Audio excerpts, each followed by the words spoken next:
સુરતમાં ખાડી પૂરની સમસ્યાની રજૂઆત છે। વોર્ડ નંબર 18ના કોર્પોરેટરો એસએમસી કમિશનરને મળ્યા છે। 25 દિવસમાં 3 વખત ખાડી પૂરની આ સમસ્યા છે। લિંબાયત, પરબત, ડુંભાલમાં ભારે તારાજી છે। ખાડી પૂર બાદ લોકોમાં તંત્ર સામે રોષ છે। ખાડીની બંને તરફ કન્ફર્મિંગ વોલ બનાવવાની રજૂઆત છે।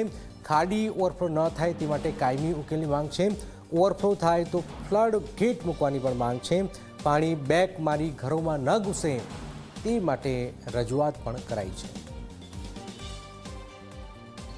તમે વોર્ડ નંબર 18ના ચારે કોર્પોરેટરો આજે કમિશનર સાહેબને પત્રના માધ્યમથી રજૂઆત કરવા આવ્યા છે કે આજે મીઠી ખાડી જે સુરતની અંદર પ્રવેશ થઈ રહી છે એ મીઠી ખાડી આઉટર રિંગ રોડથી આશીર્વાદ માર્કેટ સુધી કાચી છે।